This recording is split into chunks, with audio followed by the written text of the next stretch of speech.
Hi guys, it's Reason. Today I'm going to be talking to you about how to do one-point perspective in your drawings.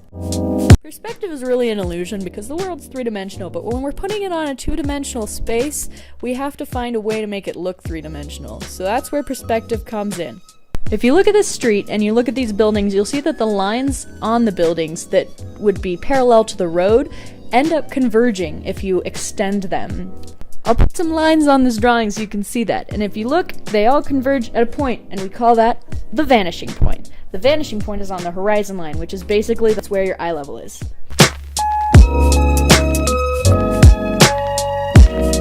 So here's the materials I'm going to be using for this video. When we put this on paper, we're going to start with the line, this horizon line. So I'm going to put that halfway on the page, and then I'm going to put right smack dab in the middle, I'm going to put the vanishing point.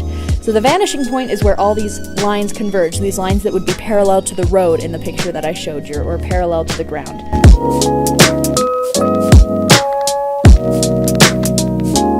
And now I'm drawing little dashes, basically, at equal intervals so I can make my grid.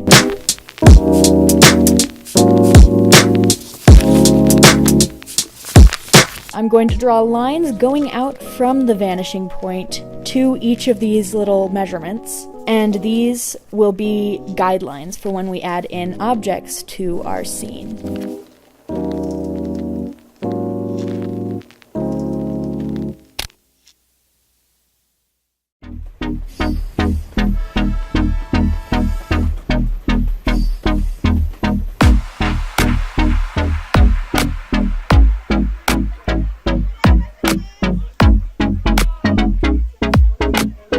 So once we have all of these radiating lines, we're going to add a regular grid on the top of that. This will just give us another set of guidelines to use. You'll notice that I used different color pencils for each of the sets of lines. This is just so that you can see it a little better. You don't need to use different colors of pencils. You can just use a lighter pencil or whatever else you have on hand.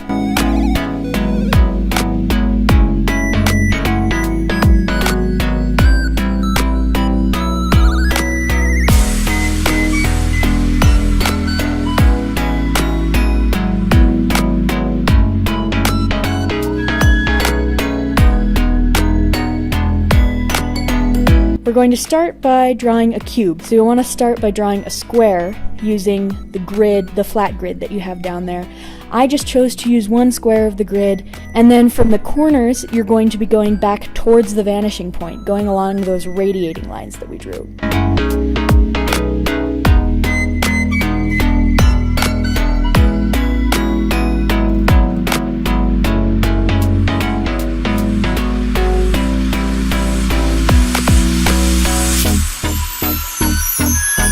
Once I've drawn this out in pencil, I went over it with a pen so that you can see it a little better.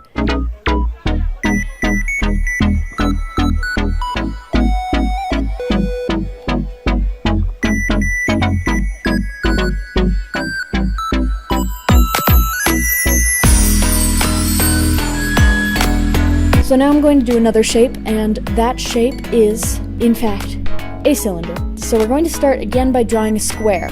Now this might sound a little odd, but the reason we're going to be drawing a square to start with is so that we can draw the circle in perspective. So when you're drawing a circle from a square, you will be splitting this square into quarters and then diagonally. The circle is going to be going around these lines from the lines of this T that we're drawing inside of it around, and then we have a circle in perspective.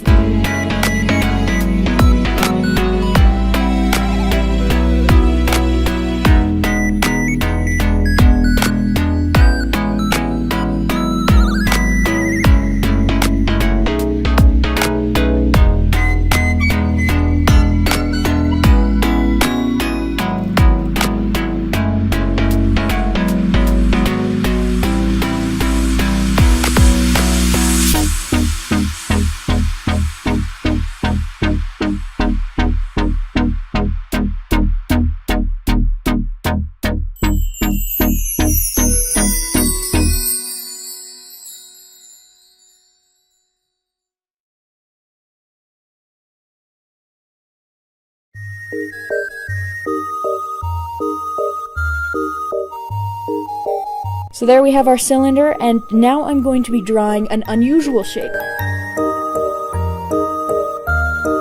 Pretty much anything in perspective is going to start out with squares and rectangles just because that is a good, solid measurement to go off of. So I'm going to draw a little rectangle here. It's 2 squares wide and 1 square tall, and I'm going to be drawing a random shape in there. And then I mark out the edges, basically, of this shape, and then draw that rectangle again further back, and then I can project this shape back as well. Now this can work with any shape you need, pretty much anything you need to draw. If you just start with that cube, you will be set.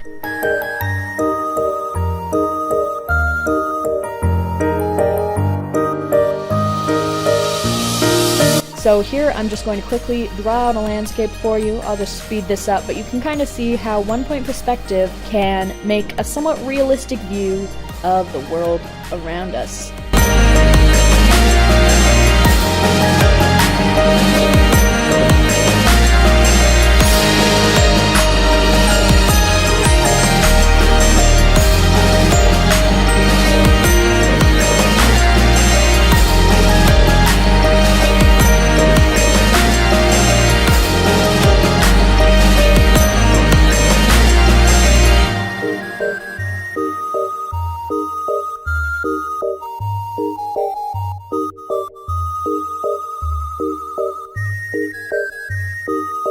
So yeah, I hope you enjoyed this tutorial. I will be releasing 3 more tutorials on perspective, so stay tuned for those.